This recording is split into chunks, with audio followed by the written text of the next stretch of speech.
Happy Thursday, everybody. It is me and Rachel Pierce, Mandy Offenkamp with eXp Realty, and my co-host, Rachel Pierce, Benchmark Mortgage.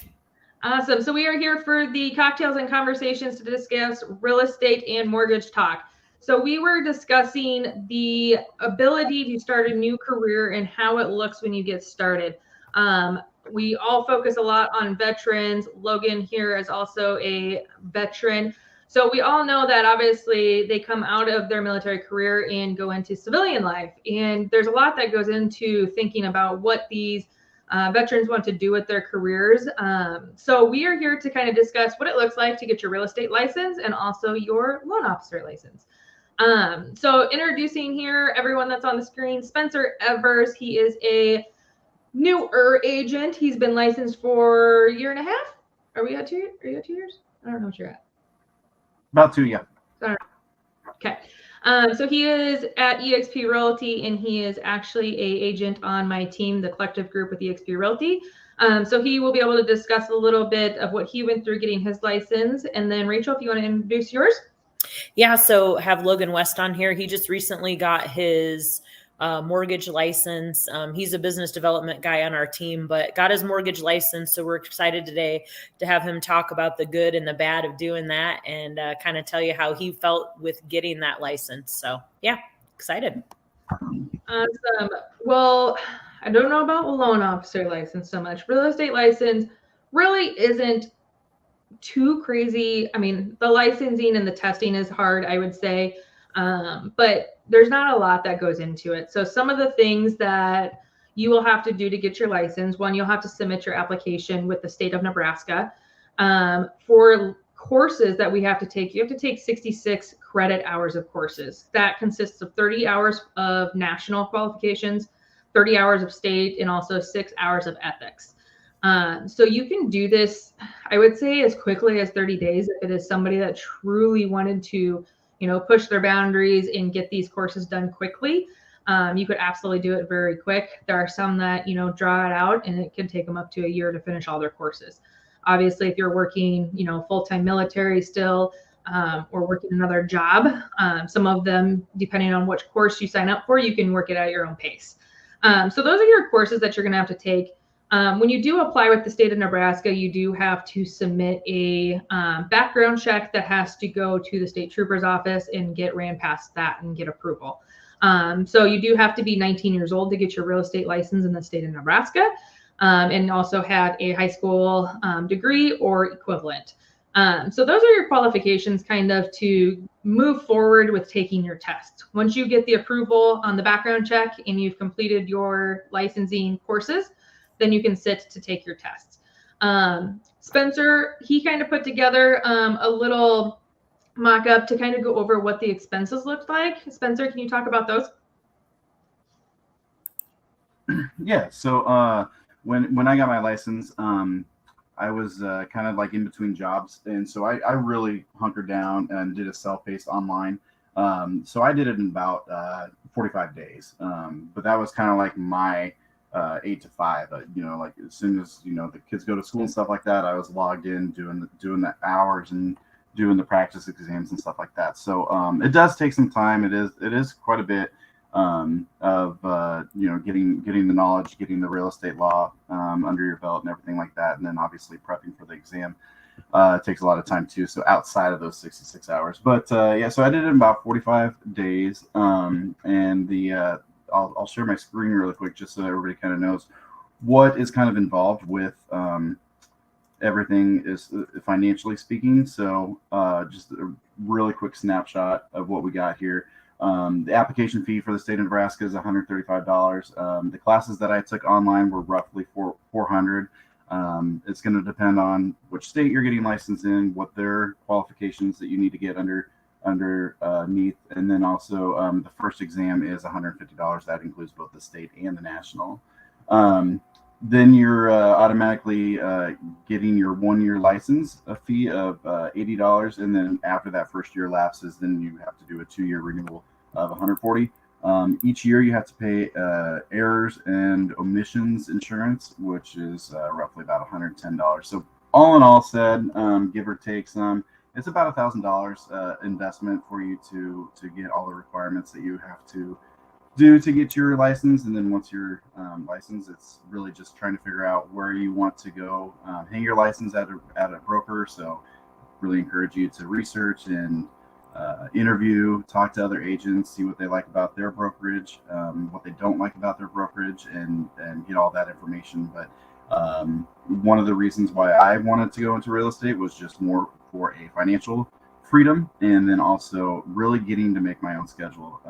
It's not your traditional 8 to 5, but what was appealing to me is that I could really dedicate more time for my family. So if one of my daughters has a soccer game at 7 o'clock on Thursday night and somebody wants to see a house, I can show you before or after. But I really do get to dedicate the time to my family that I want to. And that's what really attracted me to the real estate industry. Awesome. And just to kind of add on to those expenses, we do have several. You can find it on multiple different sites.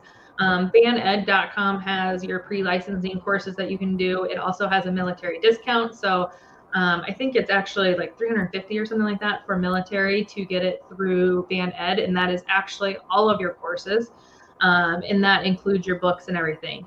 Here in the state of Nebraska, we also have Randall School of Real Estate. They do in-person classes and self-paced as well. And then Spencer took his on a different website. What was that one, Spencer? It was originally called Real Estate Express. I was doing my studying during the pandemic, so they didn't really encourage people to go to in-person classes. But I do know when I looked it up before here, it changed names, but it's now called Colibri Real Estate, and that's Colibri. Perfect. So there are some different options to take those classes, whether you're a self-learning person and you can study at home. Some people I know have little kids at home and just can't focus on studying while they're at home and need to go to a class. So that's where Randall School of Real Estate is fantastic. There is like prep classes that you can take through a bunch of different places as well. But if you guys are interested in getting your real estate license, please reach out to us and we can help you find one. So I'm going to hand it over to Rachel to kind of discuss a little bit on the loan side of things, and then we'll kind of move forward. Yeah, sure. Well, I'll let Logan do the talking here, but I will just kind of talk briefly about, if you decide you want to get in the mortgage world, just like real estate, like what Spencer mentioned, it does offer, some financial freedom and then also the ability to have a flexible schedule. But of course, when you got to go out and show a house, I'm having to hurry up and get that pre-approval letter too done, right, in off hours. So I think that's the cool part, right, is that, you have the ability to have that flexibility. In the mortgage industry, you can work for a bank, or you can work as a mortgage loan originator, out like with a mortgage broker or mortgage banker. So it's a little different in the sense that when you work for a bank, you're actually getting your license under their umbrella for the bank. So you don't have to get individually licensed. Now you still have to have some education, but it falls under the bank's requirements and not so much on the mortgage originators. But as an originator yourself, if you want to actually get a mortgage originator license, similar to real estate, you have to be 18 years old.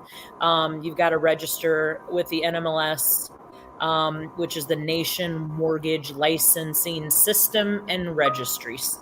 And then you also have to do 20 hours of education and pass a national test. So I'll kind of switch over to Logan here because he can talk about his experience and why he decided to get his license and then all that good stuff. Yeah. So taking the test, for anybody that's ever taken a standardized test, it's not much different than that. If you never have taken one of those tests, it's very... what's the word I'm looking for?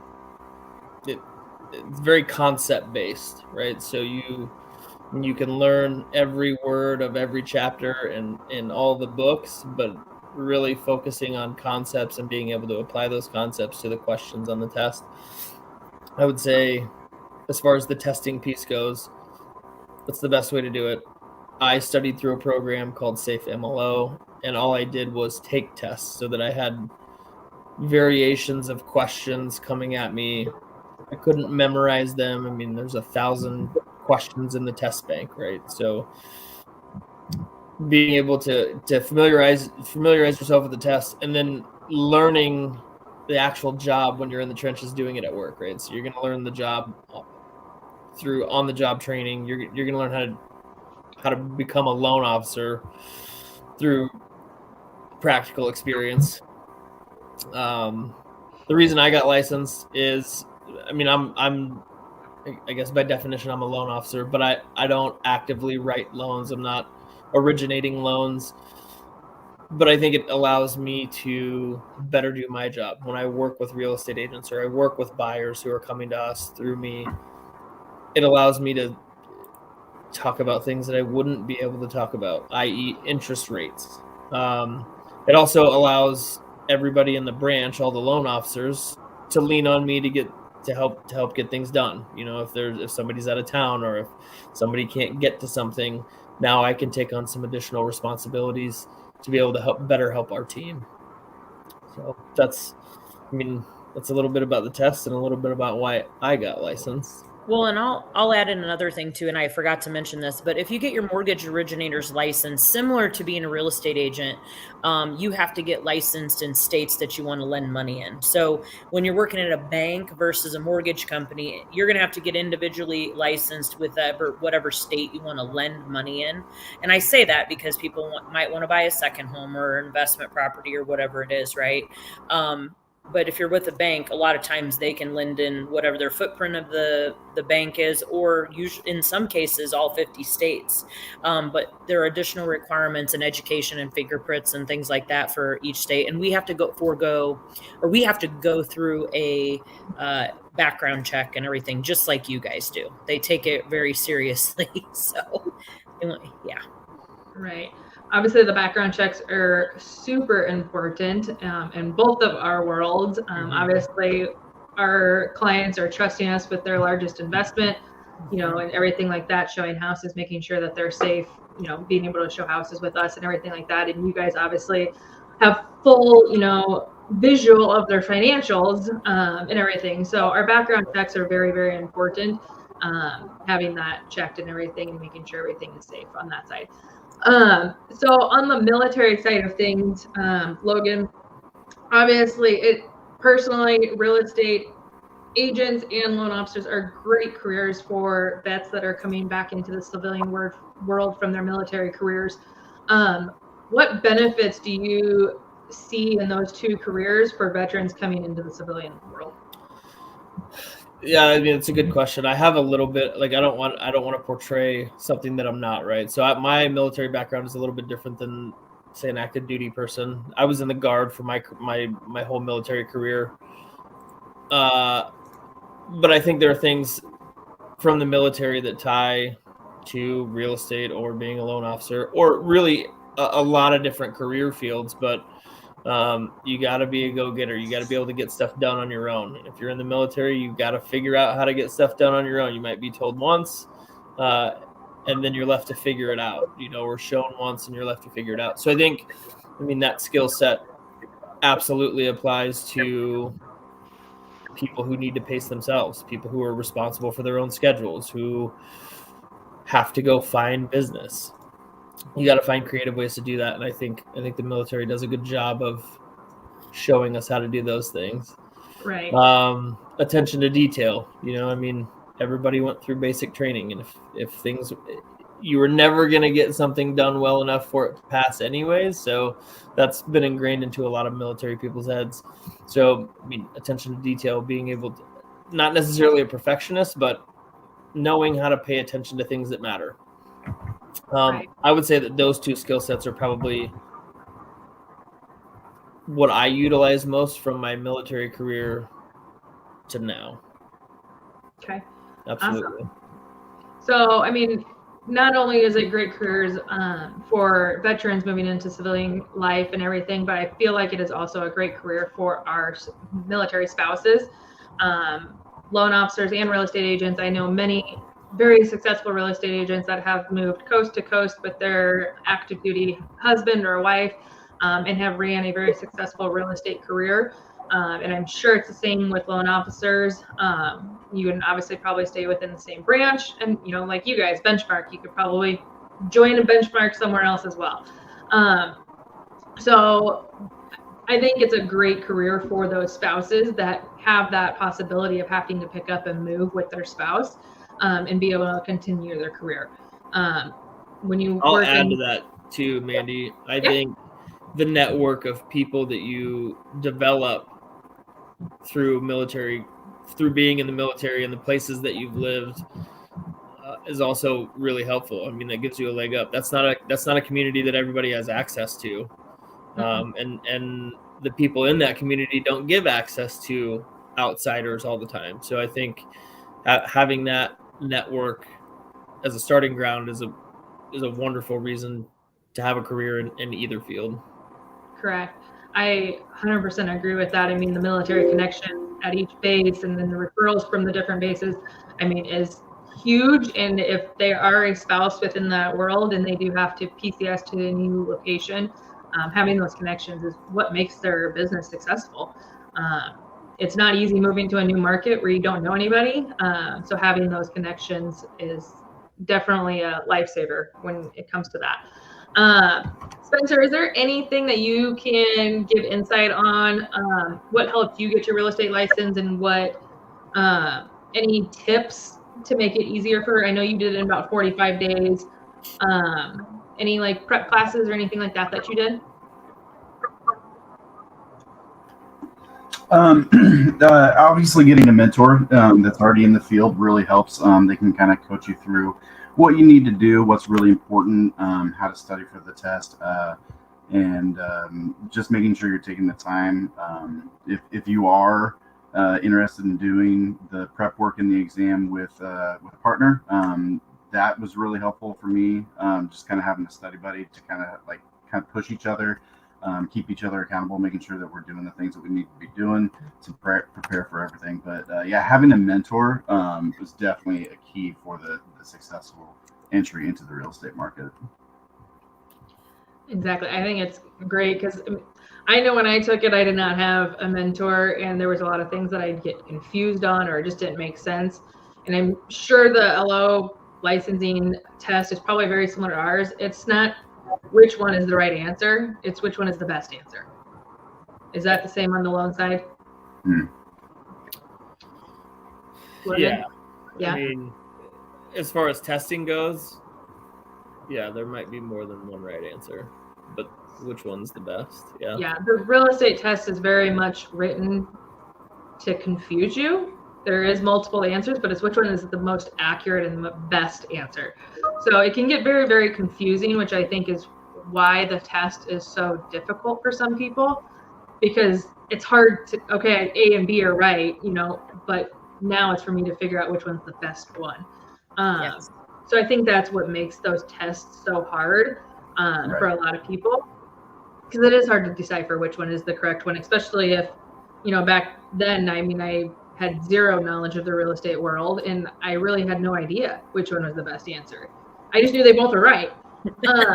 So being able to analyze those and stuff, I think that, is definitely a big one, but obviously that comes down to the mentoring and really being able to ask questions and dig deeper so you can understand it, not being in the field yet.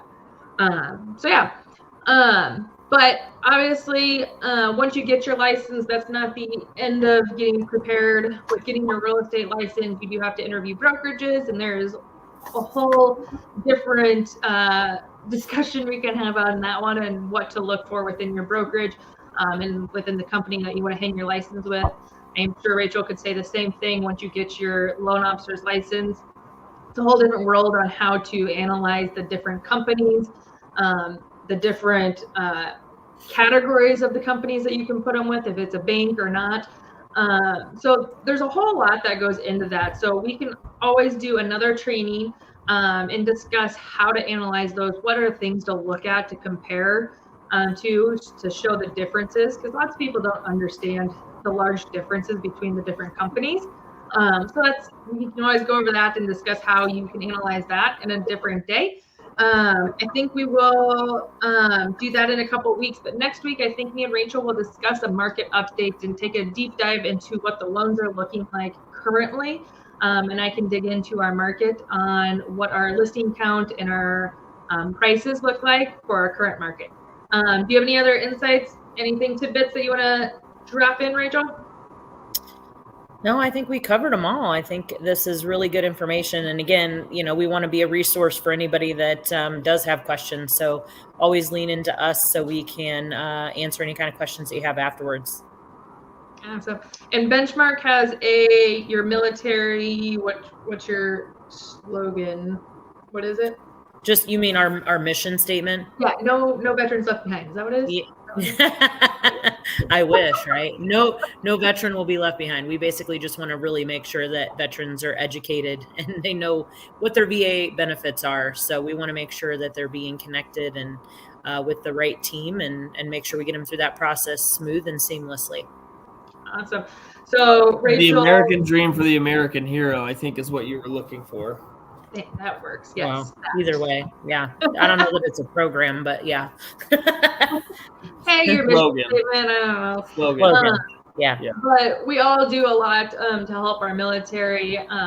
Rachel's team is their VA specialist.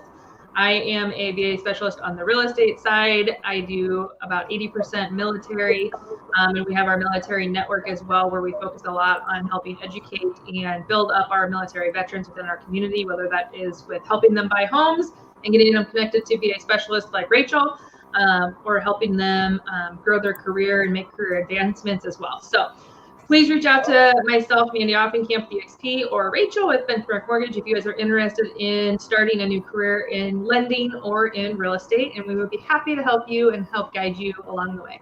So have a good one, and we will see you guys next week on May 4th at 6 p.m. to discuss the new market update for Omaha. Talk to you later, guys. Bye. Thanks.